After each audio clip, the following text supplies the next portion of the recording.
The words to which I should like to call your attention this morning are to be found in Paul's epistle to the Ephesians in the 4th chapter, verses 17, 18, and 19.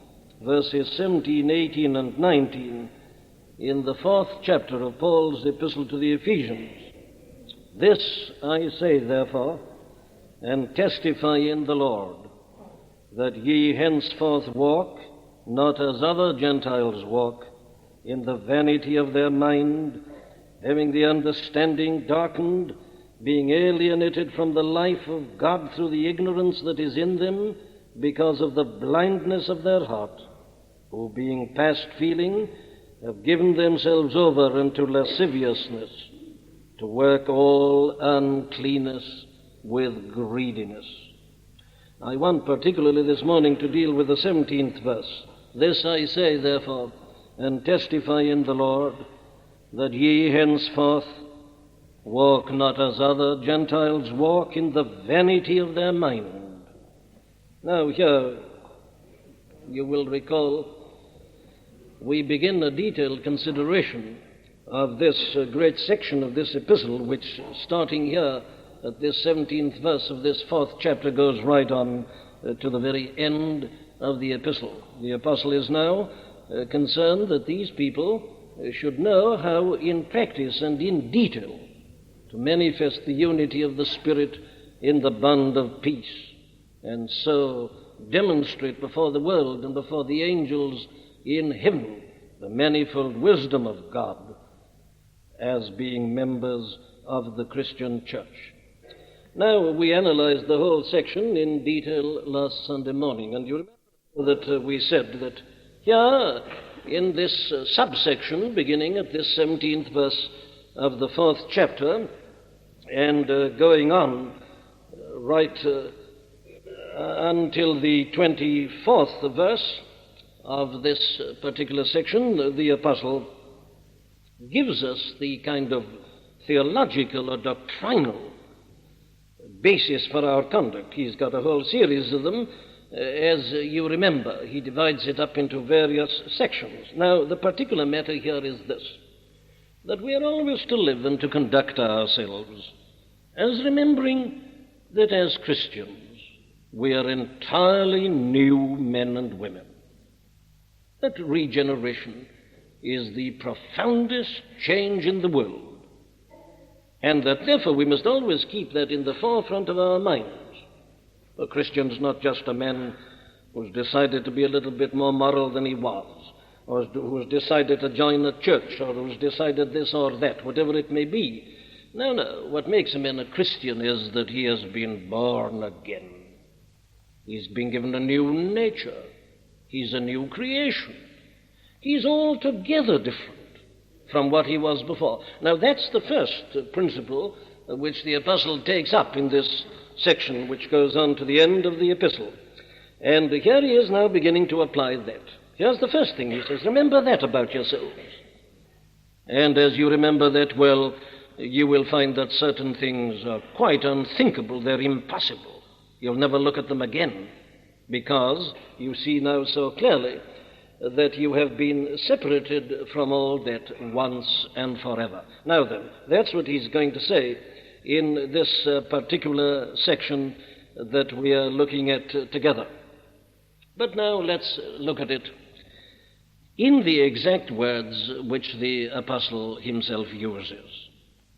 Let's consider his way of stating that. And we find that he does so in this manner. He starts off by addressing them in a most solemn manner. He wants to call attention to the thing. It's of vital importance. So he says, "This I say therefore, and testify in the Lord."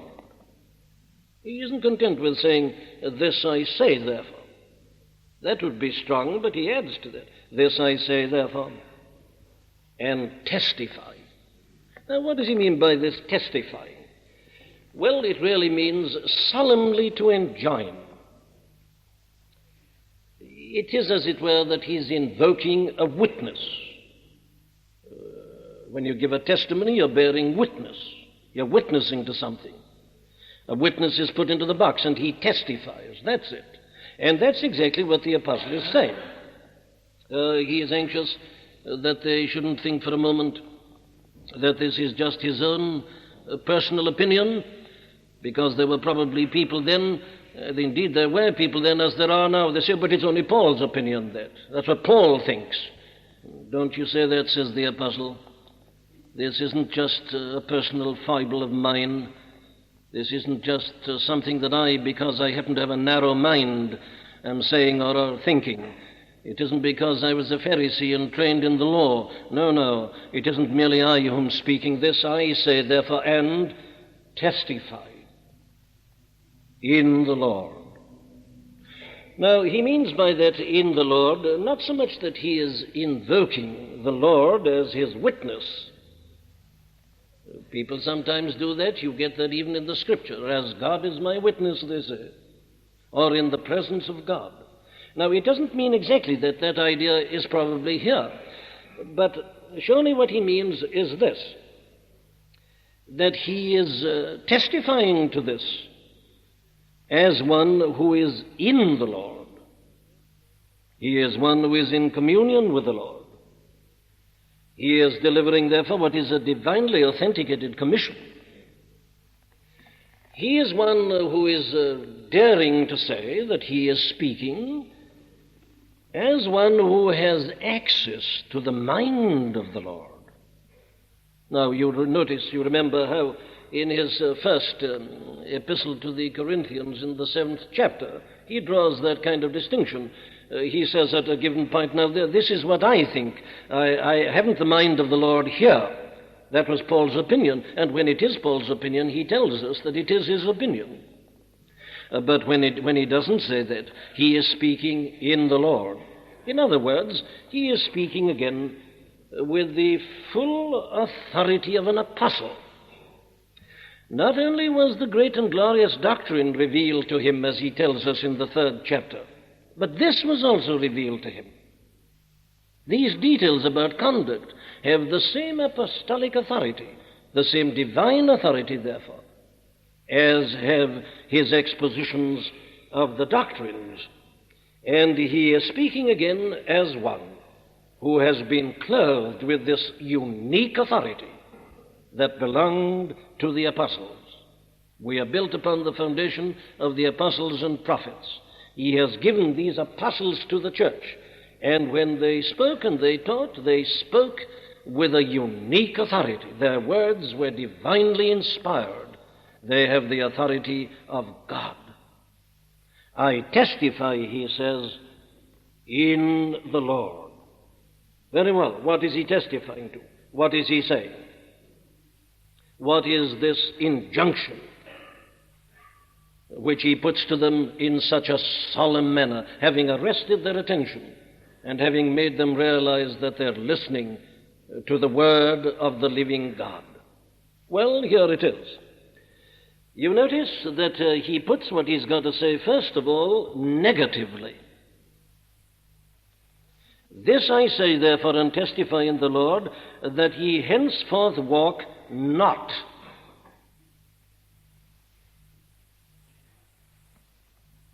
The negative. We are so busy today, aren't we, that we don't like negatives. We haven't really got time for negative. We want the positive truth. And we don't like criticisms of that which is wrong. We must always be positive. My dear friend, I do hope you're seeing the utter folly of such idle, vacant talk. Here is the divine authority speaking through the apostle, and the first thing we have is negative, not. We've got to realize first and foremost what we must not be. It is not enough to tell men and women here in this world, in a world like this and in the flesh, simply what they are to do. We all know perfectly well how inadequate that is. We must be taught first and foremost what we are not to be. This idea that you've just held the ideal before men and they'll at once conform to it has been so completely disproved by the history of the human race. that it's almost incredible that anybody should still believe that. No. We are told, first of all, what we must not do. Well, what is that? Well, he says we must not walk as the other Gentiles do. But look at the words, how wonderful they are. Every word really is conveying some important meaning to us. Take the word walk, for instance. That you henceforth walk, not as the other Gentiles walk. What does this mean? Well, that means the whole life and conversation. Often in the Authorized Version, you'll find the word translated as conversation. Only let your conversation be as becometh the gospel of Christ, says this same Paul to the Philippians. He says, our conversation is in heaven. It means the whole life, the general tenor of the life, and at the same time, the life in detail. The walk means, as used in Scripture, the whole of a man's life, inward and outward. Now, we must remember that. Walk is not confined to the outward. It involves the inward. Now, that's a very important point which I shall be coming to stress in a moment. Because according to this whole argument, what determines the outward is the inward. A man is as he thinks, and a man walks as he thinks. And his walk tells you what he is thinking. His walk is an expression of his philosophy. Very well, then, here is something he tells us about the whole of our life. And what he tells us is that henceforth, now there's a significant word. It means no longer. And here you see at once he is introducing us to his doctrine. Now he says, I'm telling you and testifying in the Lord that you no longer must walk as the Gentiles do. You see the implication, don't you? You once did walk like that, but you're no longer walking like that. Why? Well, because of this tremendous change that has taken place in you. So the very word henceforth, if you like, contains the whole of the gospel. Henceforth tells us this. There's the past. That is what they once were. There's the unregenerate life. Henceforth, something's happened. Now then, the future. It's going to be altogether different. And immediately, you see, we are told what a profound change regeneration produces. How this Christian man is indeed a new man. Old things are passed away. Behold, all things are become new. Well, then take his other phrase, that ye henceforth walk, not, I read here in the Authorized, not as other Gentiles walk. Now, you'll find in the Revised Versions and the parallel to that they haven't got the word other, that ye no longer walk as the Gentiles walk. Well, that's purely a matter of documents. And it seems that the oldest and the most authoritative documents haven't got the other. It doesn't make the slightest difference, really, because in any case what he's saying is this. You must no longer walk as the Gentiles walk. And you are Gentiles, and you once did walk like that. So it seems to me that the Authorized translators have certainly caught the point, and they've caught the spirit. What he's really saying is this. Look here, you are Gentile Christians. You, as Christians, you don't any longer walk as the other Gentiles walk. The Gentiles now can be divided into two groups. The Gentiles who have become Christians, the Gentiles who have remained where they were, the other Gentiles, the non-Christian Gentiles. So if you take it as the Gentiles in general or the other Gentiles, it's referring to exactly the same thing. But the word other does again help to bring out this tremendous change that has taken place. In other words, he is, by every word that he's using, enforcing upon the minds of these Ephesian Christians that they're no longer what they once were. And this is the place where they rise up and praise God and sing their anthems. Whereas I was once blind, now I see. Henceforth, no longer. Thank God for a gospel that enables us to speak like that. that we can say no longer, henceforth, the new beginning, the new start, the new life. Very well then, what are we to do no longer? What are we to refrain from? Well, he tells us this. He gives us an account of how the Gentiles, the other Gentiles, if you like, still walk. And this is how he puts it. In the vanity of their mind. Now, that's a tremendous phrase. This is the phrase that introduces the terrible description that the apostle gives here of the life of the unregenerate, the life of the pagan world at that time. It is, I say, a tremendous and a terrible description. You noticed its terms as I read it just now to you. Now, you cannot read this description without being reminded immediately of what he said at the beginning of the 2nd chapter. There, you remember, he puts it like this: You hath he quickened, who were once upon a time, before the gospel came to you, you were dead in trespasses and sins, wherein in time past, you see, goes on repeating it, ye walked according to the course of this world, according to the prince of the power of the air, the spirit that now worketh in the children of disobedience, among whom also we all had our conversation in times past, in the lusts of our flesh, fulfilling the desires of the flesh and of the mind, and were by nature the children of wrath, even as others. Is he then just repeating himself? Well, no, he is not. There is a sense, of course, in which he is, but there is a marked difference, one striking point of difference between what he says there at the beginning of the 2nd chapter and what he says here. And the difference is this. There in the 2nd chapter, he is giving an objective description of this life of the unregenerate Gentiles, the life of the pagan world. Here he gives an inward analysis of it. If you like, a psychological analysis of it. Chapter 2, general description.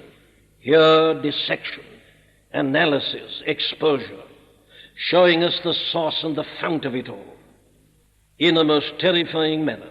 There is, I take it, no more profound analysis of the unregenerate life anywhere than that which we find here. And as I say that, I have in my mind that other tremendous passage in the Epistle to the Romans, chapter 1, beginning at verse 18 and going on to the end of the chapter. There's another one. There's another of these masterly, profound analyses of the life and outlook of that pagan world. Read it. Read every one of these passages. There's another one in 1 Corinthians 6, beginning at verse 9. They're all full of importance and of significance. That 17th of Acts which we read, there's another in the 14th of Acts. Here are the most masterly descriptions of life without Christ that can ever be encountered. And here it is really all just in a phrase, in the vanity of their mind. Now I'm pausing with this and emphasizing this, not because it's just a matter of theoretical or academic interest,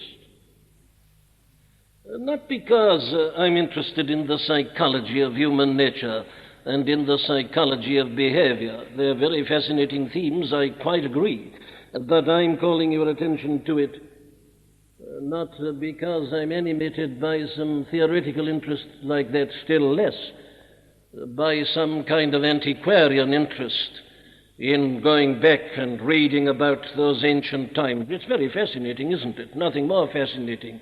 Anthropology, it's called. And you go back and you study conduct and behavior, civilizations and what's happened to them. Well, from the purely intellectual standpoint, there is nothing more fascinating and more thrilling.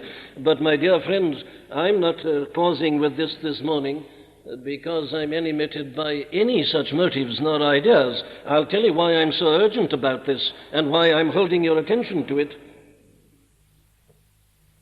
Because it seems to me that here we have the perfect description and analysis and explanation of what is increasingly becoming true of life in this modern world in which you and I are living.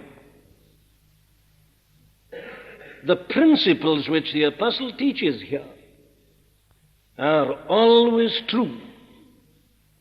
And I want to suggest to you this morning that our world is becoming more and more what it is for the reason given here, and because of the failure of modern men to realize the truth of this. So as we look at all this morning, we are not simply going to look at pagan society in Ephesus nearly 2,000 years ago. We're going to be looking at London today, Paris, New York, any one of them. Here it is. Here's modern life. Here's the modern world. You see, these things don't change. They're eternal principles. And therefore I say, if we really are concerned about the life of society and about the world, the first thing we have to do is to understand this teaching. Those of us who are evangelical are constantly being charged with not being practical. Oh, they say, there you are. You spend your time in discussing the scriptures and talking to one another, and the great world outside, you do nothing about it. Well, what I'm here to say is this: you can do nothing about it until you begin to understand this. It is this alone that enables one to do anything about it. And all organizations that don't start from this not only are failing and have failed, but must inevitably fail. That is the tragedy about purely moral societies. They've been going now, some of them, for nearly 100 years. And yet, in spite of all their activities, the position goes down from bad to worse. Why? Well, they've forgotten these principles. Here you see the apostle shows us the origin of that evil kind of life that he describes. Before he describes the life in detail, he shows us why it ever is that anybody should live such a life. Or if you like it in other language, it's this. What the apostle is asserting here is that you cannot have morality without godliness. Now, there in a phrase, it seems to me, I have indicated the whole trouble in the last 50 years in particular. There are good people in the land who are concerned about morality. They're very concerned about morality. Yes, but they're not concerned about godliness. You simply cannot have godliness, morality finally, without godliness. And the last 50 years has proved that to the very hilt. Now, going back 100 years and more, the great emphasis was upon the godliness, and the morality came out of the godliness. But then a generation came which said, well, the morality is very good and it's very essential for the country. But of course, we don't want this godliness any longer. We no longer believe in the supernatural. We don't believe in miracles. We don't believe that Christ is the Son of God. He was a great moral teacher. And of course, we must shed all this godly part of it. And they did so. They thought they could preserve their morality without the godliness. But you see what's happened. Though you've got education and everything you can provide, if there isn't godliness at the back of it, your morality will collapse. And the modern world is just an illustration of that. In other words, the apostle is here concerned not simply and not only with the fact that the Gentiles lived in a given way. He's much more concerned with the reason why they lived like that. And that, I say, is still the position with us. All thinking, good, decent people must be alarmed at what's happening in this country. There's a slow but steady decline in morals. It must be evident to all. And I say all decent living people are tremendously concerned about that. But here, I say, is the great and the big question. Why is this happening? What can be done about it? Now, the most futile and foolish thing of all is just to denounce it. That leads nowhere. That's the simple and the easy thing to do, just as you see it meeting you in the streets and in your newspapers, just to feel a sense of disgust, to turn away and say, how horrible, how terrible. That's not going to help anybody, obviously. No, the business of the gospel is not simply to denounce. It isn't simply to restrain.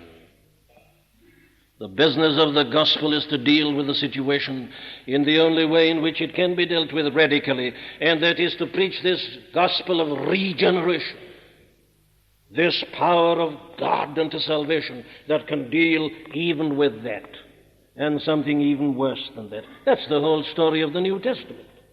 Very well, then, there, I say, is our overriding reason for pausing with this and going into it so carefully. This is the only hope for society. And let men do what they will, multiply their educational and moral and social organizations, they won't touch it. You can have your teetotal organizations, your morality crusades, and your morality councils, and 1,000 other things, and you won't touch the situation. This kind of thing is in the heart of men.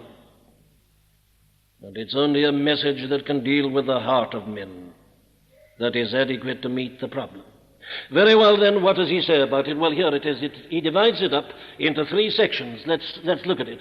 In verse 17, he makes a general statement as to the condition. There it is, the vanity of their minds. In verse 18, he tells us the cause of that, the cause of the vanity. In verse 19, he gives us the consequences of the vanity. Now, this morning, we can only look at the general state and condition as he describes it. Here it is, that ye no longer walk as other Gentiles walk, in the vanity of their mind. What does he mean by this? Well, as I say, it's a very profound statement. What does he mean by the mind? It's important we should be clear about this, because our first instinct would be obviously to regard it as a description of the intellect. But he doesn't mean intellect only. I'll give you a very good reason for that. He refers to the intellect in the next verse, the 18th verse, where he talks about the understanding being darkened. So when he says mind here, he isn't only thinking of the intellect and the understanding. No, mind here means something much bigger. It means the mind with its emotional capabilities included. It means thought, will, and susceptibilities. It means reason, understanding, conscience, affections. Indeed, it means the whole soul of man. Now, in many other places, I mustn't detain you with this, but in many other places in the Scripture, the term mind is used in that sense as descriptive of the whole soul of man. Intellect, affections, conscience, will, the entire personality. If you like, we can put it like this. It means their entire outlook upon life, their whole reaction to life, and their way, therefore, of living life. The mind, the total personality. Now then, what he says about them is this, that these other Gentiles walk in the vanity of their mind. What's he mean by vanity? Well, let me give you some alternative terms. Here's what it really means. Emptiness. Emptiness. The Revised Standard Version's got a good word. It says, in the futility of their mind. Utterly empty, absolutely futile. Indeed, the word the apostle actually used in its origin means this. It means that which doesn't lead to the goal. It means, therefore, something which is aimless, pointless, lacking direction. It doesn't bring you to any goal. And, of course, it leads in the end to utter futility. The whole thing is utterly and absolutely empty. And that is his description in general of the life of the pagan Gentile world. He says it's living an empty, a futile, a vain life which leads to nothing at all. Oh, what a description of the modern world. What a description of what so many regard as real life today, the life of London, especially in its highest circles. Life, here it is, they say. The apostle says it's empty, futile, aimless, utterly vain. Is he right? Well, we can certainly justify his description of that ancient world. Let me try and show it you and apply it to the life of today, and you'll see that it's equally true. It's a perfect description of the modern life apart from Christ. It's a life that leads nowhere. It never gives any real satisfaction. Look at that ancient world. Oh, but you say, what about the great philosophers? All right, we'll accept that. There was that life, and it's a life, as you see, of darkness, an occasional flash. But does the flash lead to anything? Did the flash lead to anything? There were these great philosophers, and they talked in a very learned manner about truth and goodness and beauty. They were their favorite themes. The search for truth, the search for goodness, the search for beauty. Goodness, beauty, and truth. Put them in any order which you like. These wonderful flashes. But what did they lead to? That's the question the apostle is asking. What is the aim? What is the goal? What is the objective? Did they bring the people anywhere? He says, no. Pointless, futile, aimless. But is he right? Well, let's test it. Where did it bring them in a religious sense? We've seen from that description in Acts 17 that they were very concerned about religion, about the gods, and about worship. And they talked a great deal about the first cause and the uncaused cause. They were seeking for God. They put up their temple to the unknown God. They were looking for an explanation in a religious sense. But what did it lead to? Well, you read even the secular accounts of those ancient times, and you'll find this. They absolutely confirm the Scriptures. A large majority of the people were atheists. They didn't believe in a God at all. The others were pantheists. That is to say, they believed God was in everything, and everything is God. Pantheism. And the others were polytheists. They believed in a multiplicity of gods. Jupiter, Mars, Mercurius, you'll find them mentioned in the book of the Acts of the Apostles, and they built their temples to them, as Acts 17 reminded us. Paul says, as I walked round your great city, I came to the conclusion that you're much too religious. Your whole city is cluttered up with temples. Polytheism. Here they are, the great philosophers. These great men searching after God. Where does it all lead to? Futility. They don't know him whom ye ignorantly worship, said Paul to them. Him declare I unto you. In the vanity of their minds, aimless, futile. It doesn't lead to anything in a religious sense in which they were so interested. But what about it more generally, intellectually? Well, the answer is the same. They had no satisfaction whatsoever. They had no real understanding of men and of life and of the purpose of life in this world. They were very interested in history and the problem of history. This was their view of it. They said history is a matter of cycles. It just goes round and round in cycles. There's no advance, there's no direction, there's no goal. You seem to be going up, yes, but you soon find you're going down the other side. You just go round and round in a circuit. That was their view of history. They'd never had this biblical conception of this one great far-off divine event to which the whole creation moves. No, going round and round in cycles. Ecclesiastes chapter 1 expresses it also perfectly. Vanity of vanities. That which has been shall be. The rivers go into the sea is never full. Why? Well, it's absorbed again by the sun, and it goes back to the beginning. Round and round you go.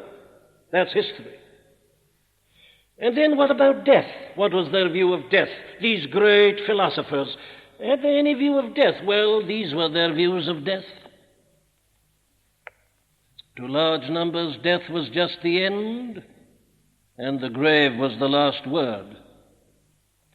Others believed in what was called transmigration of souls, a series of reincarnations. Others held the view that the state of men beyond death was elusive, vague, indefinite, shadowy. Oh, read Greek mythology and you'll see what I mean. There they are, as it were, on those rivers endlessly, going about in a kind of gloom and darkness, no light, with all their passions still within them and unhappiness. That's their idea of death and of life, if there is any, beyond death and the grave. What were they like morally? Well, complete failure here also. Horrible perversions. Read again that first chapter of the Epistle to the Romans, the second section, and there you'll see an account of life as lived in the sewers and the gutters in a moral sense. All the perversions and the foulness conceivable. That's what they were. Is it surprising that the apostle describes it all as being vain and empty and futile and aimless? And you see, the leading philosophers were often the leaders in the immorality.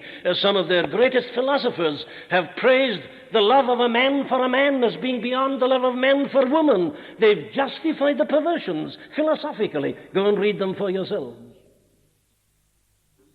Before you listen to the modern philosophers who say we don't need Christ, that Plato and Socrates and Aristotle are sufficient, go and read them, and you'll find that they justify perversions in that particular way. And the result of all this, of course, was that suicide had increased at an alarming rate, and was increasing.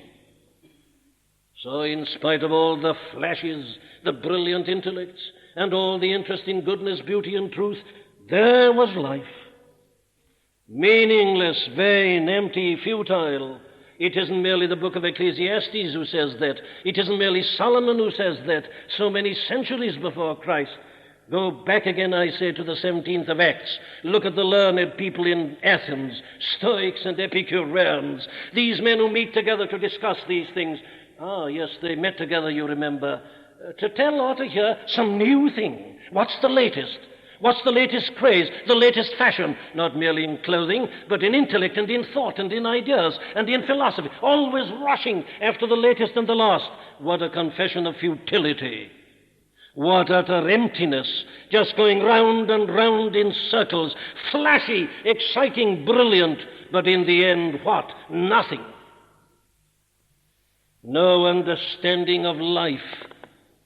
No knowledge how to live, no understanding of death, nothing to cheer them beyond death and the grave. Let us eat, drink, and be merry, for tomorrow we die. What's the use of anything?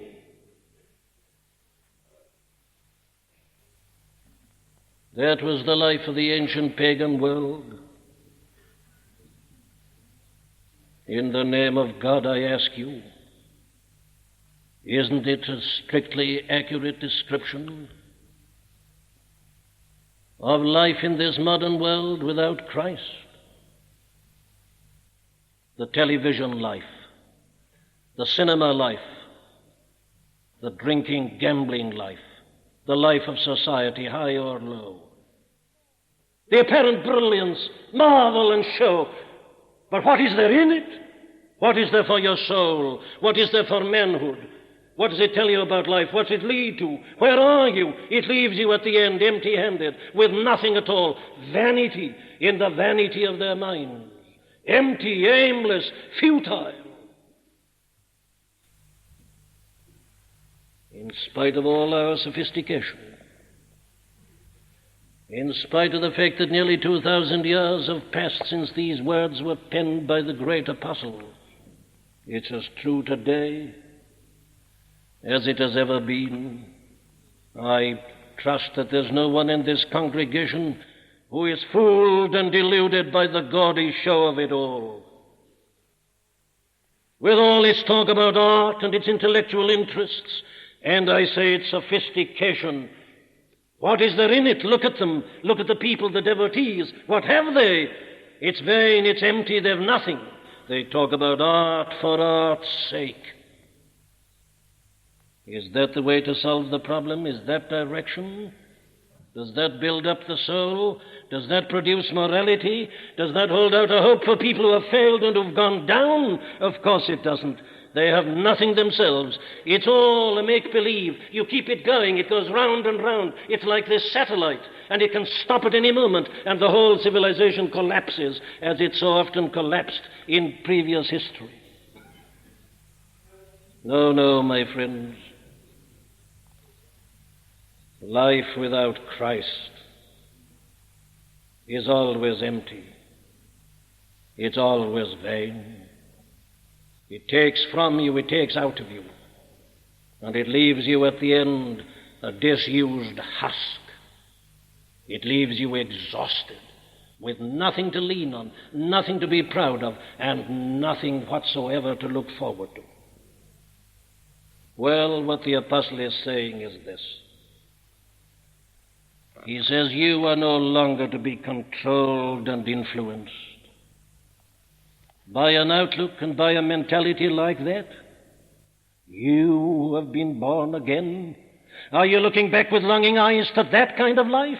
Does the world appeal to you? Is that your conception of living? Out upon the suggestion, he says. It's utterly empty and futile, aimless, pointless. I say, therefore, and testify in the Lord,